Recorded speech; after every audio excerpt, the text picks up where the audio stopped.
So, I've been saying for the longest time I would make a how to fly video, or at least basics how to fly, for everybody. So, we're gonna do it in Huey. I'm going to make this disclaimer now.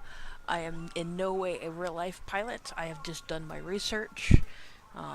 We teach the basics in the 15th MEU's flight school. Like, how lift is generated, what stall is for fixed wing, stuff like that. Like, really basic stuff. I'll pretty much go over some of this, maybe in more detail than what is taught. Um, and then we'll just do some basic fly around, stuff like that. So, the main thing is, of course, the main rotor. On the UH1Y, it's got 4 blades. On different versions, like the the hotel version, it's got 2. I don't know why that is. I'll probably put an annotation just saying why they have 4 blades now. The Yankee has the 4 blades instead of the 2. Anyway, so each blade is pretty much like a wing on the airplane. They tilt through the what's called a swash plate. You see those where the chair is. The chair icons over the rod. It tilts the blade to pretty much manipulate the air, or manipulate the blade so that air will generate, or pretty much the blade will generate lift, like an airplane, when it moves forward. So it's pretty much big giant airplane being rotated around, and those blades are being manipulated to where more or less lift is generated. That's why, when a helicopter lands, it can still keep its blades rotating because the blades are pretty much flattened surface and it's not generating any lift. It's also got another component to which I thought that this whole setup for it kind of tilted. It's not tilting, it's got more rods to which it manipulates the blades further to where it'll manipulate like the set of blades that are rotating around. So like it'll make, like if you want to move forward, it'll make the set of blades that are cut out in front to generate less lift, so that way your bird tilts down, and so on and so forth. I had told somebody that it actually was on a gimbal. That's actually not true. I don't know if any helicopter does that. I know RC helicopters, from when I googled it, do that, but I don't know if any that have like the rotor blade itself tilts. I doubt it. Anyway, so main rotor. Then you have the tail rotor.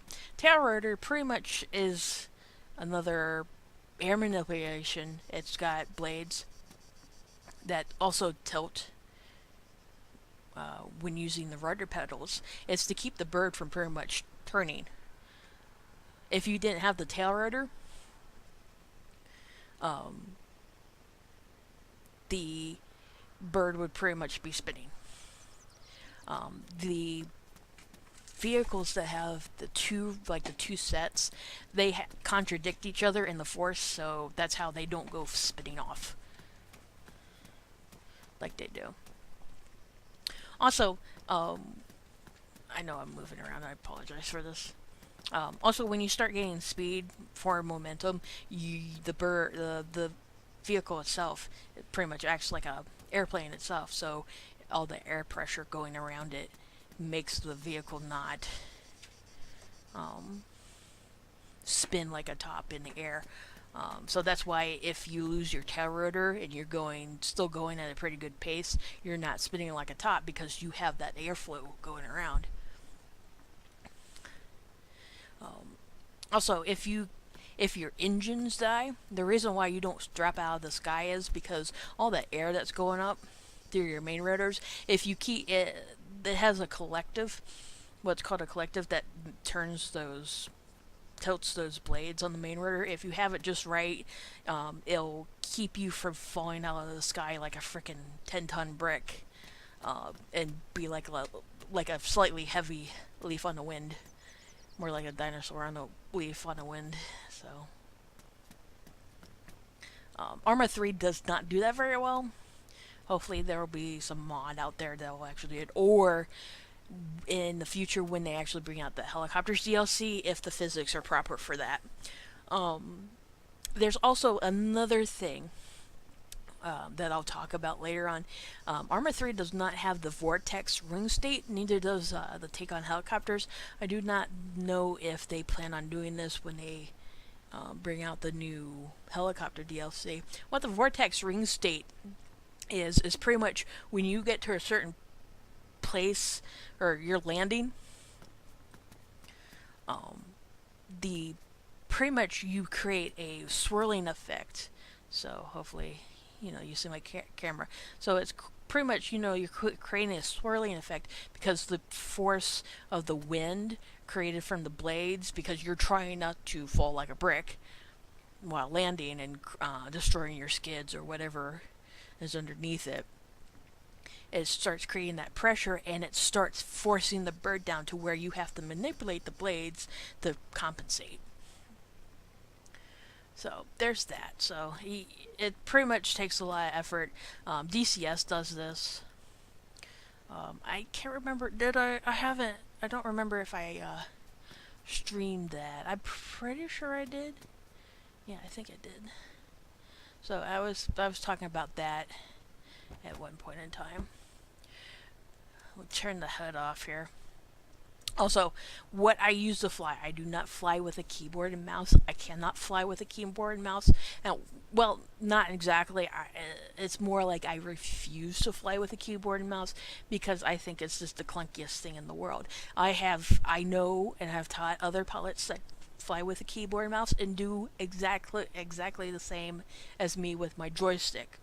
I use a Logitech 3D Extreme Pro. No, excuse me, Extreme 3D Pro. I always have that backwards. A Logitech Extreme 3D Pro, and I use a Saitek Pro Throttle Quadrant. The reason why I use a Saitek Pro Throttle Quadrant is because on the base of the Logitech, there is a very dinky throttle, little flap for the throttle. It does not... one, I don't like putting my arms together because I squish the ladies. And two, the range of motion is not the greatest. And, when you're trying to get that hover without the use of auto hover, it's really freaking hard. And the Saitek throttle it has a bigger range of motion and stuff like that. And then you can set dead zones in the software, other crap like that. And plus, I use it for DCS with the A10. Also, when I used to fly FSX, those 3-engine vehicles were great because that has the Saitek has 3 throttles. Excuse me.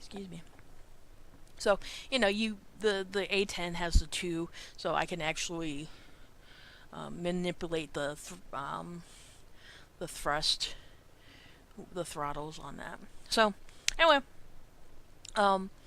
you do not manipulate the throttle speed in a helicopter. I don't know, though I could be wrong in that statement, but whenever I play DCS, it's always on full. So it's full speed blades. I don't know whenever you would have to manipulate the throttle on it. Probably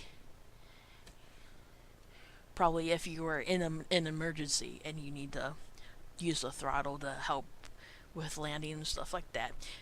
As I stated before, you use something called a collective, and the collective manipulates the blades up there. Then you have the cyclic, and then the rotor pedals. So, let's start this bird up. I also use TrackIR. It is the greatest thing in the world. I cannot fly without it. Forgive if the sound is too low. Usually when I try to record this, a lot of people have said that my voice is pretty much covered up by the damn helicopter, which I totally agree. Holy crap. Sorry for my... So I need to move my mouse over. That's the only problem with the mouse. I can't... I'm getting comfy here. Come here. Alright, there we go. So, and then you have your digital gimbal. And then that was to be a picture-in-picture. No, those two would have been picture-in-picture, those two things over there. But, you know, you got your compass, even though technically you have a compass already up top, though I don't have a compass up top. Why do I not have a... Oh, I know why, because I'm flying on veteran. That's why. So, I'm at 0% quadrant, or collective. 25 doesn't do much. 50, you're gonna start lifting here. And then, if you're using the keyboard keys, once you start lifting off and you let go, your collective will always return back to 50%, if I'm correct. So, I'm at 50%. I'm just kind of, you know, manipulating the collective just a touch to get that forward momentum. I am so sorry. I don't know why my HUD is not showing up. No. Anyway, it's saying though the HUD, the digital HUD on the helicopter is saying I'm going 56. So I know how fast. Also, as for taxiing down runways, I am unsure if helicopters really do this. But, and then, you know, you turn, you can use your tail rotor because you're going such a slow speed that the airflow isn't going to manipulate, and then also use your rudder pedals. So turn the bird just a bit, make a left-hand turn like in NASCAR. So we're going to do this a couple times. So we're going to manipulate the... there's also a vertical speed. So you can't probably see it very well, but on the left hand side of the HUD there's a line, and then a line that juts out to the right. If I were to put my throttle up, there's going to be another line that juts up, and then when that gets then if I happen to go down, I can't right now because it'll go down as well. That's the vertical speed, meaning how fast you're dropping or gaining altitude.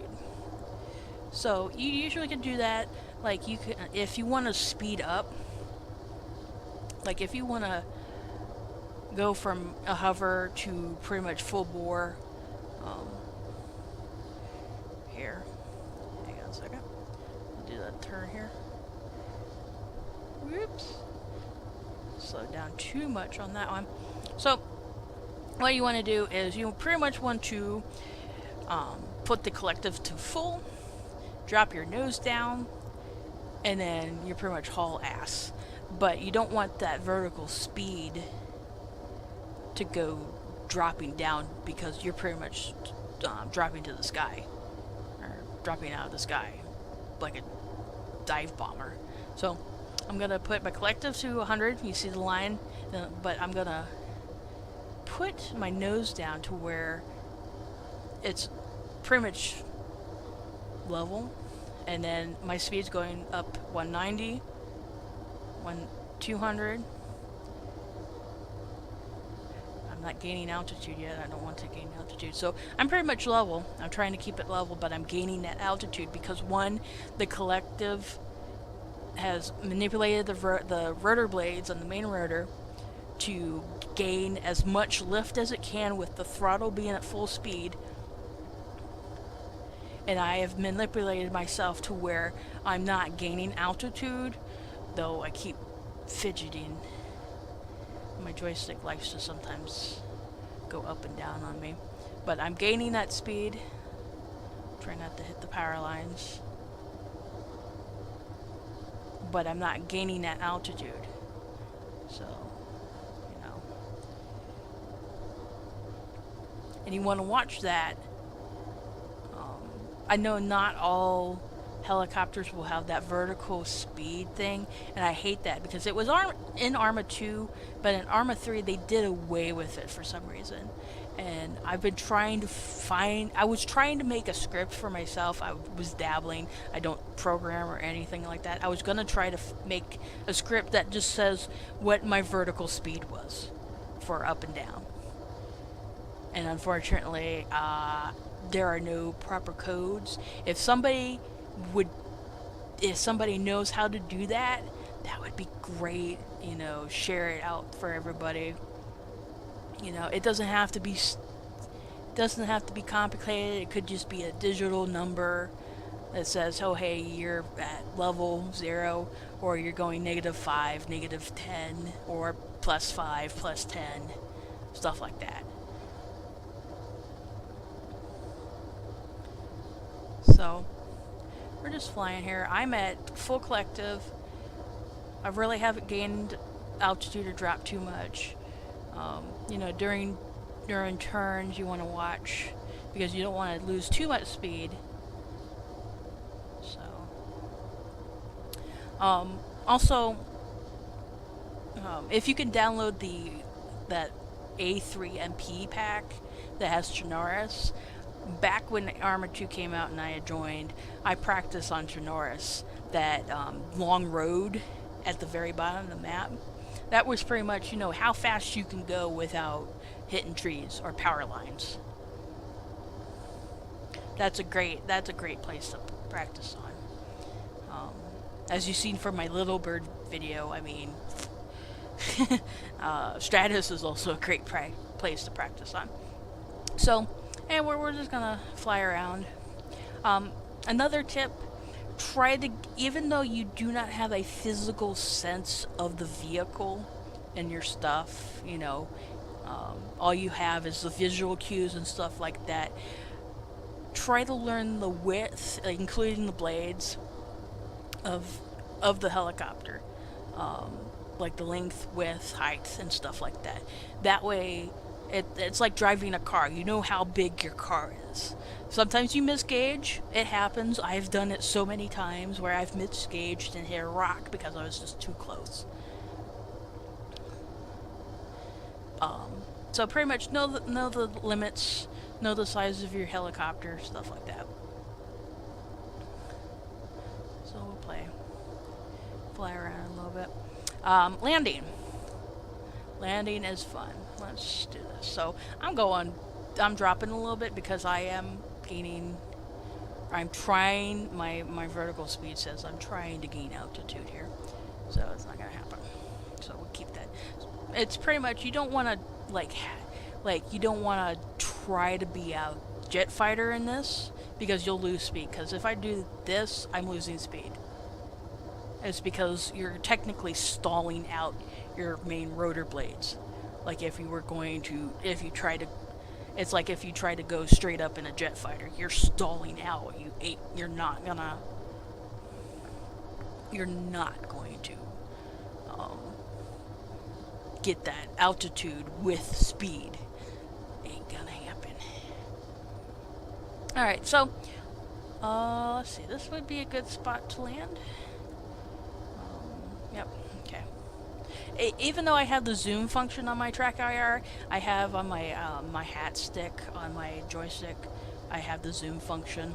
I also had the radios on for ArmA 2. I technically did change them in ArmA 2 or ArmA 3 to use my hat, but I really haven't because I use the keypad stuff. So, as for people who do not have TrackIR, there is a free option called Face Track No IR, or also Face Track, yeah, or Free Track. Excuse me, I think it's called Free Track. But there's also Face Track, which uses it uses a face tracking software instead of the LEDs. If you have enough money or find somebody or able to make your own little thing, I would recommend the Free Track face. And if you're willing to play around with the face track no IR, excuse me, That would be a good one. I do recommend the PS3 cameras. They can be found cheap. I bought mine. The one that I'm using for my webcam is in fact that PS3 camera. It's a little grainy in quality. It has been damaged. No, you can't really tell when I do webcast, when I do stream on Twitch, but you can tell just a bit. That is a little grainy, but it works very well as a camera. It is very highly recommended for both of those programs. I will put links down for both. But I bought my PS3 camera for $25 at GameStop. So if you have GameStop, in fact, I got it cheaper than what, because I am a pro member. Those points come in handy. I got my hat from there. Anyway, sidetracked. Landing. Now, first timers, you don't want to try to do this head on. You don't want to. Take your time the first few times and stuff like that. So you want to drop down pretty low. How we do it low and fast. So, go as fast as you can, but low as you can. Usually I shift click so I can gauge my distance. I have a problem with distance. But anyway, I'm dropping my throttle. I'm below 50%. So my speed is really high. So what I'm doing, my throttle is pretty much 0 right now. And you see I'm pretty much blowing my nose up to kill that speed. And now I'm bringing it back down, or bringing it back up. So one, I don't crash like a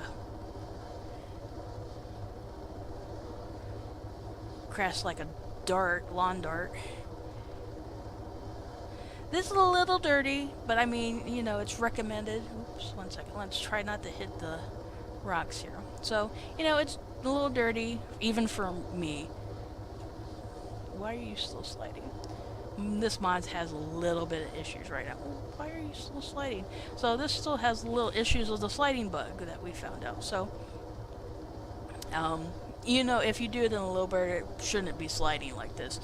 We've just come to realize since the ArmA 3 patch recently, our huey mods are sliding. So I guess I have to say that they're still technically sliding, but not as much.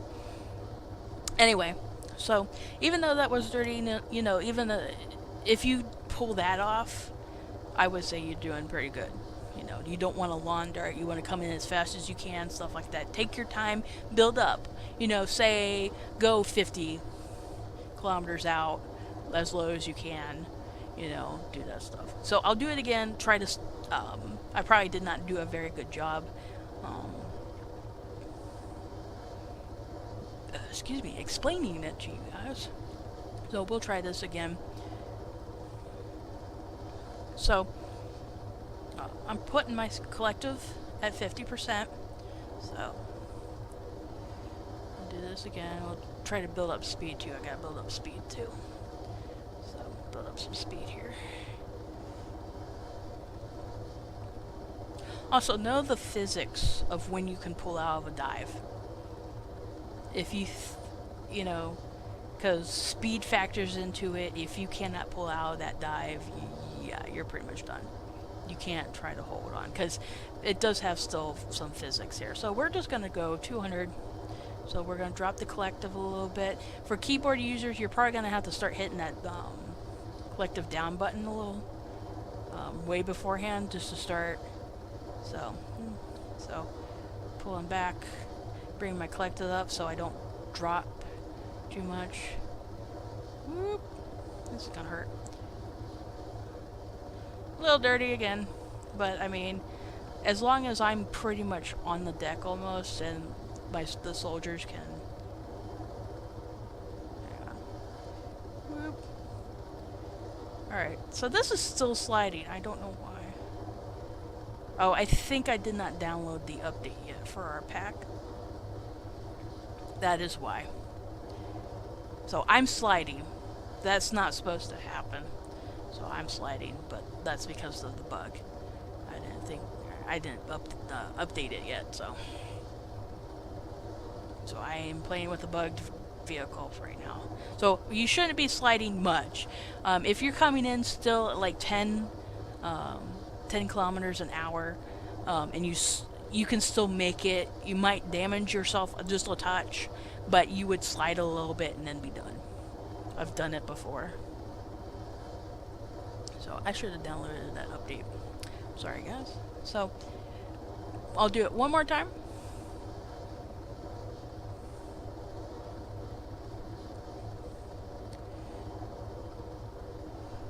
Let's see, let's make sure. I also play at 6,000 distance because I would rather like to see stuff instead of. Let's try to get here. So, dropping the collective down. I'm at 25%. I'm dropping just a bit, pulling my nose up so my main rotor blades can generate that lift but slow me down at the same time. So we're not going to touch the water. Put my nose down because I'm losing a bit too much speed. You know, I'm playing with the collective here, and then there's a giant rock in my way. So I would touch down, but because the bug has killed my helicopter. Technically, you're not supposed to slide into rock formations, and then I'm going to die here. Yay, I gotta get out of my vehicle. I can't though, because I'm bugged. So, even though I'm in a bugged vehicle, just take into account that I would not have died. I probably would have took a little damage because I did hit that rock wall a little bit. Oof, yes, I'm in the water. Oh well. So if you have any questions, let me know. I've respawned back in the water. So if you guys have any questions, feel free to put a comment down. So that's pretty much basics of how to fly. And I hope it's done something good. I hope I explained it all properly. I probably missed something. If I did, let me know. You know, ask a question. I'll reply to it the best I can. So thanks for watching.